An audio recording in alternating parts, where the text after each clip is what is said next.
presentation. Shall we begin? Shall we? Bismillahirrahmanirrahim. The Honorable Prof. Jarita Duasa, the Honorable Dr. Dimas Bagus as IPF Director, the Honorable guests, ladies and gentlemen, thank you very much for your coming. Okay, first of all, I would like to welcome you all to this presentation. In this occasion, we would like to have a presentation from Professor Jarita Duasa about boosting publication in Scopus indexed. Before the presentation begin, allow me to introduce myself. My name is Diahnitis Kusumawadani. I am the IPF lecturer. And before the presentation begins, allow me to introduce the presenter, Professor Jarita Duasa, Department of Economics, Kuliyyah of Economics and Management Sciences, International Islamic University, Malaysia. His email, jarita@iium.au.my, or also in the other email, jaritat@yahoo.com. Okay. Her current position is professor with research interest or area of specialization is international economics, international finance, applied econometrics or economics, environmental economics, and Islamic economics.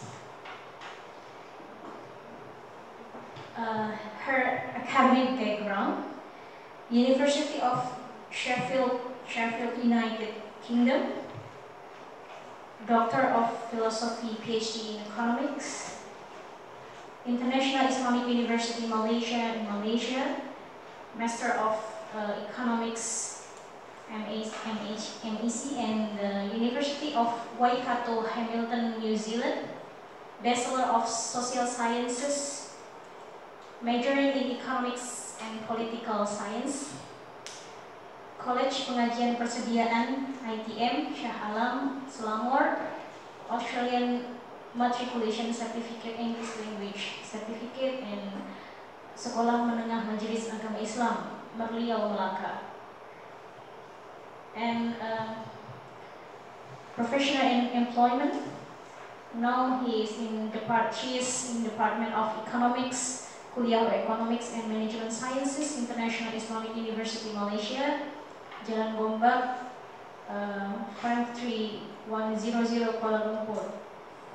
Working period from July 2000 until now present. Her responsibility is undergraduate lecturer, courses taught principle of microeconomics, principle of macroeconomics, managerial economics, intermediate microeconomics, and business mathematics. And also graduate lecturer and postgraduate coordinator, Department of Economics, CanMES, June 2007 until May 2010. Okay, straightforward for Prof. Jarita Duasa, the time is yours. Assalamualaikum warahmatullahi wabarakatuh. And very good morning, I suppose. Okay, that's. I was given actually the initial topic is on how to publish in the high reputable journals and to be visible.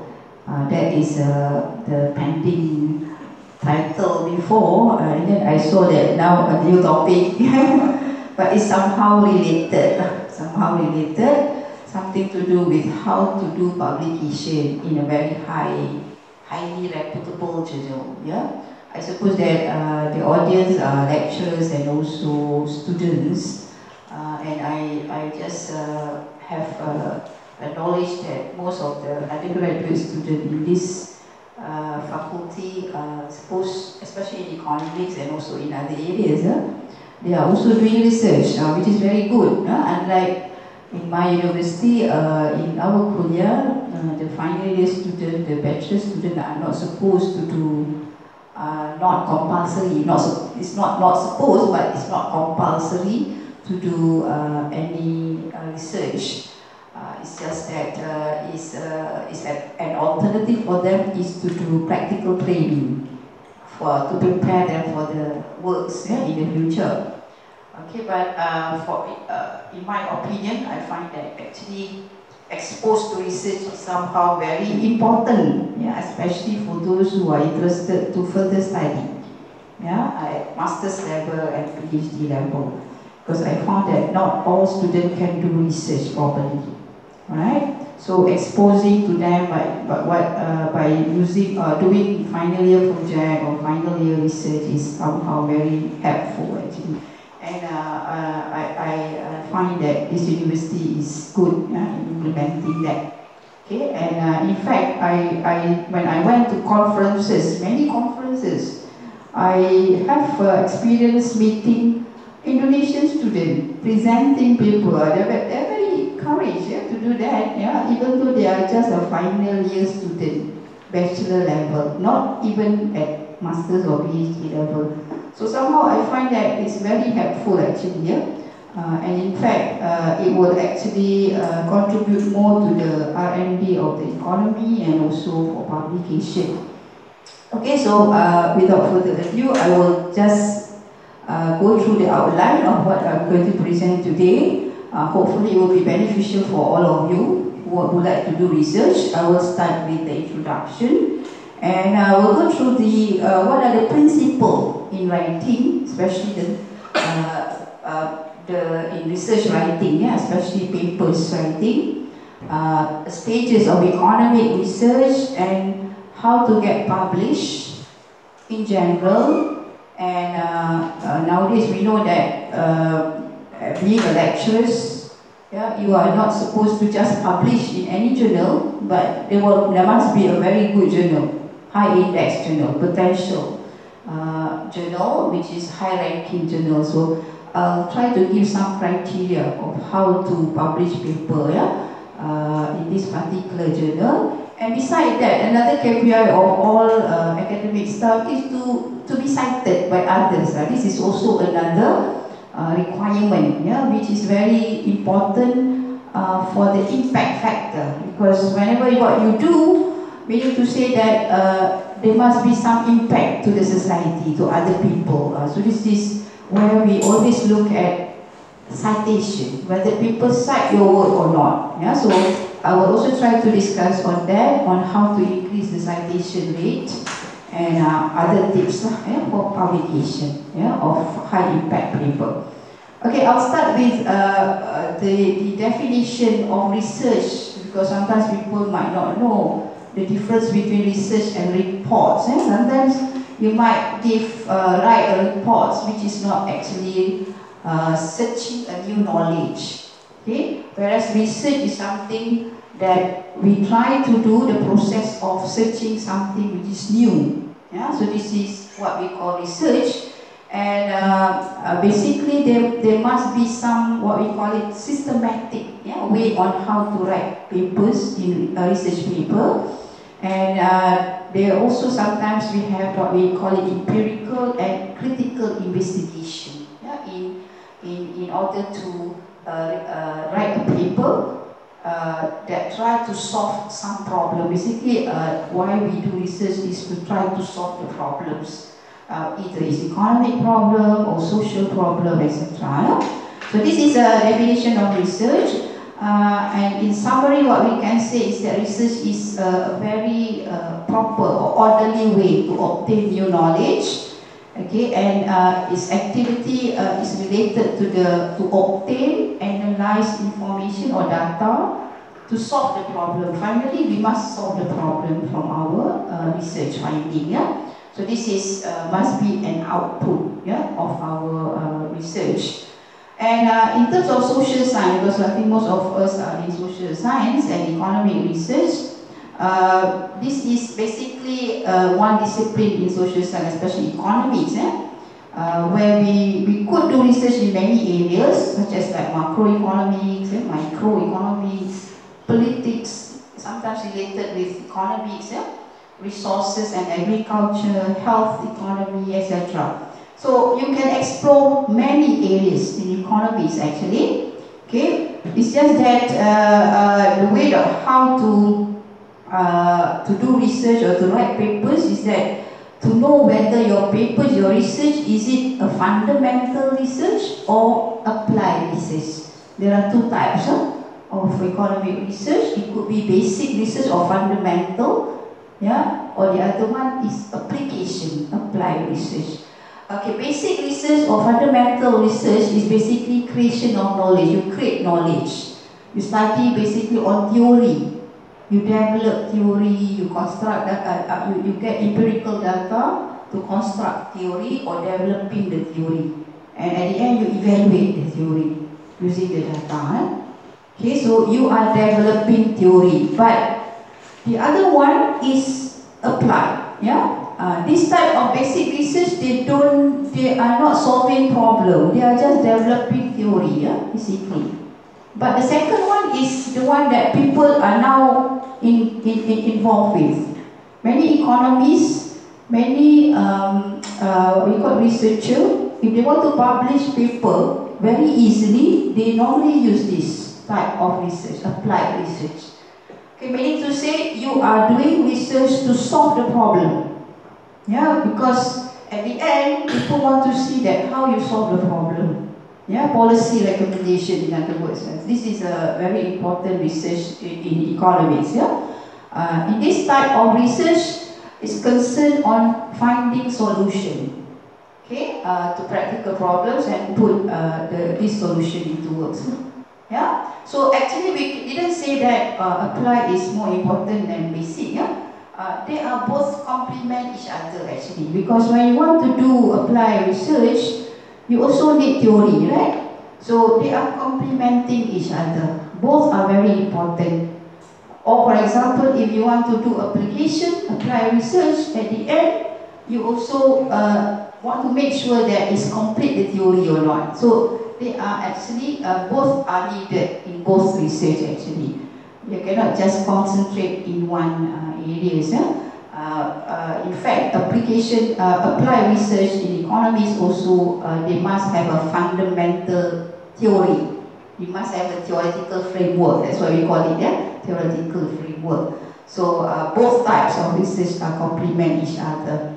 Okay, when we talk about writing, there are 7 principles that we must know when we talk about research technical writing. First, you must know your purpose. As I mentioned just now, are you writing a research paper or reports, for example? Because sometimes if you write report, remember that it could be read by anybody. And the audience are general, laymen. Okay? You cannot write report with many technicality or many, what we call it, geometric equation, because people can't understand. Okay? Whereas academic writing is different. You have a theory, you must have a theory, you must have a methodology. Methodology means that you must report the technical things, that how you came up with the solution or the findings, etc. So sometimes academic writing, not everybody can read.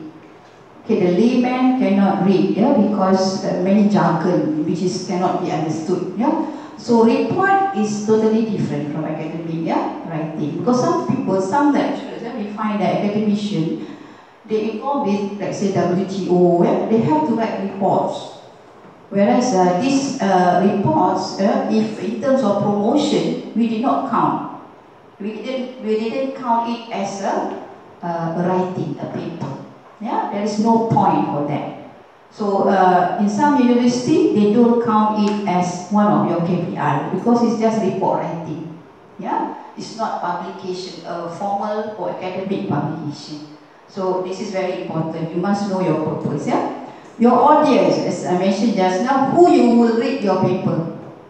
Okay, Are those people who are in your area, or is it in other areas? Yeah. So its concern is the people, their characteristic of the audience, the level of education of audience.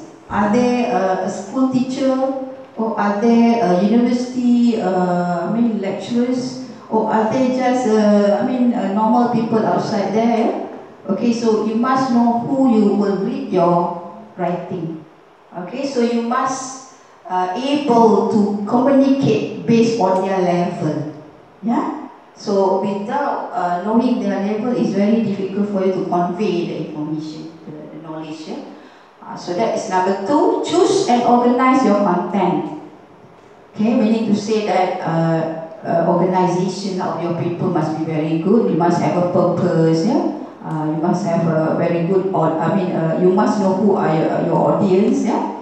So organizing the content, this is normal. For example, we must have introduction first, and after that, you must have a literature review. Yeah. These are the structure of your paper, and then you have methodology, findings, and last you have policy recommendation. Yeah, from the conclusion. So this must be very clear in terms of the structure or organization of your content.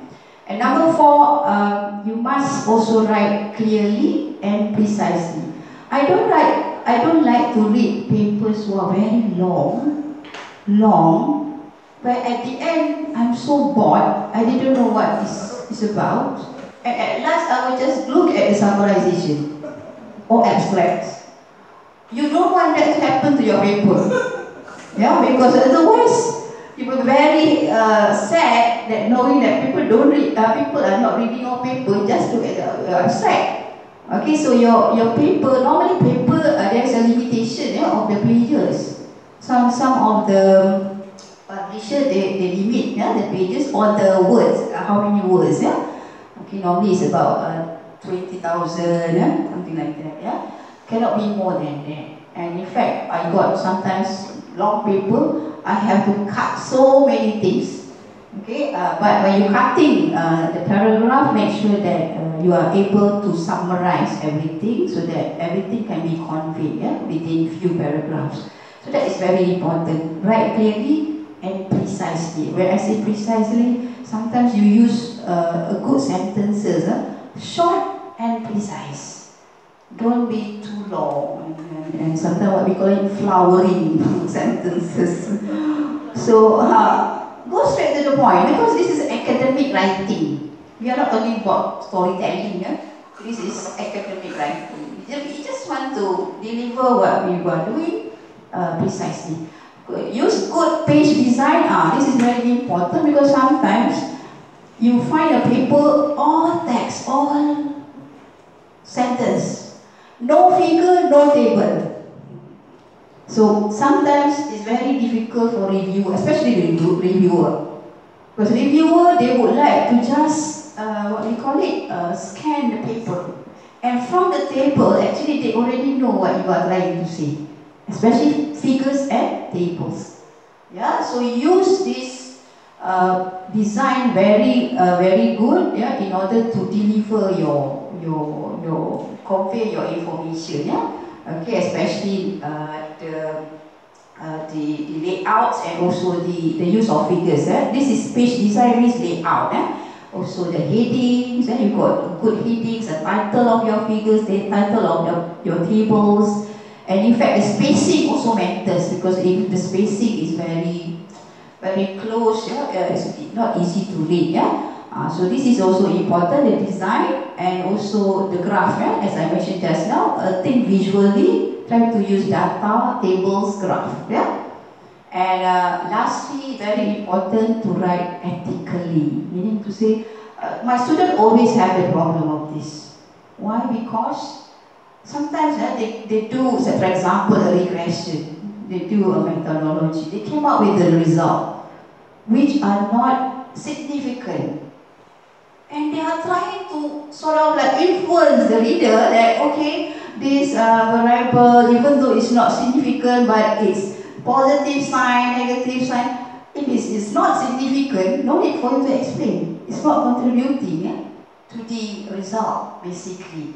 So meaning to say, did not exaggerate your data or your result which is not favorable. Because people know. Because even if it's not significant, there is no implication. Yeah? And do not make false implication. Yeah? Don't tell lie when you talk about your research. If you find that it's contradict, yeah, of what you expected, you have to just do that. Yeah? And you might came up with possible reason.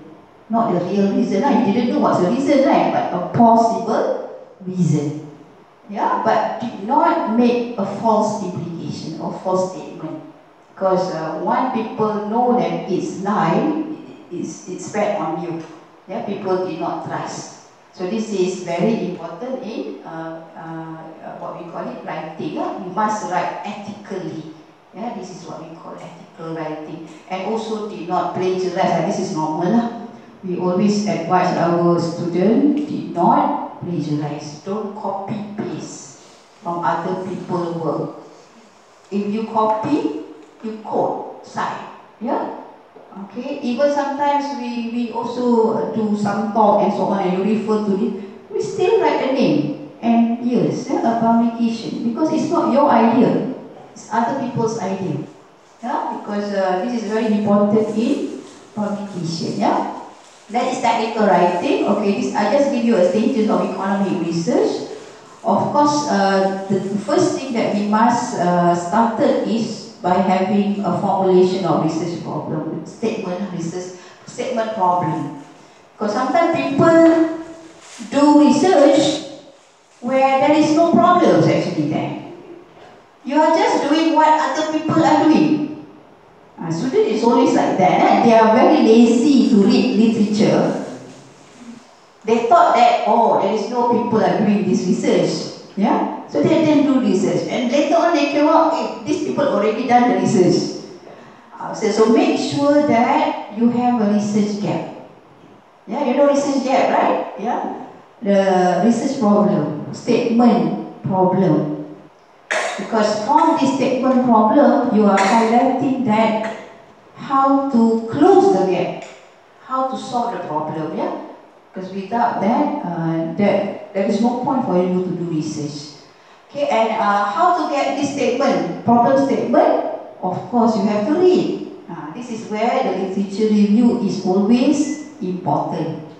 Okay, on my PhD master student, I always ask them to do literature chapter first. Okay, then you know that, oh, these people already do this, these people already do this in this topic. Yeah? So without knowing who other people are doing the same thing as you, you didn't know whether your whatever that you want to do is good or not. Yeah, because you must know that if there is no other people doing the same thing with you, so your paper or your research work is the pioneer. Yeah, so that is very important. So we have to always find the problem from literature review. So literature review is very important. And then after that, you prepare your research design. Yeah, this is where the framework is very important, to develop the framework, and then to do the what we call it research analysis. There are few stages that you need. For example, what of the observation that required, how many observation or data that is required. This is very important. What type or how you obtain the data? Is it from survey or is it from secondary published data, yeah, a publication, or it could be experimental. Sometimes people use lab experiment, yeah, especially in psychology, yeah? Field research, or interview, qualitative, for example, yeah. So you must know how to obtain this observation-based data, yeah, the number of observation, and then you came out later on with the variables, relevant variables. And when I talk about variables here, variables is actually can be representing by many indicators, yeah. For example, like income in macro, we learn, can be represented by GDP, can be represented by real GDP, can be represented by real GDP per capita. So many indicators. So you must know which one that you want to use. Why this is better than the other one. So this is also important. Not just variables, but indicators for the variables. How you measure? The measurement also important. Are you measure using percentage or using just normal rupiah, for example, right? So all this counted when we want to do analysis, because when we do regression, these are all the types of data that we must have in order to determine whether the model is good or not, And then how best to analyze data? This is methodology, lah. So you came up with the methodology. Methodology can be many, depending on the data that you got. For example, if you use survey data, you might want to do the cross-sectional model, cross-sectional analysis using OLS, ordinary least squared, or logic regression, for example, probit regression, or you just probably would like to embark on GMM method, generalized moment method. So you must know the method that used for different data. Survey data is cross-section, for example. Time series data, there are many methods. You can use co-integration, you can use Ash model, So all these develop to capture different type of data. Okay, measurement, when we talk about measurement here, meaning to say the measurement of the data, and sampling. When we talk about sampling, remember that you must also know how many, what is the sample size that is acceptable for the analysis. Okay, for example, time series data, the lowest number is 30.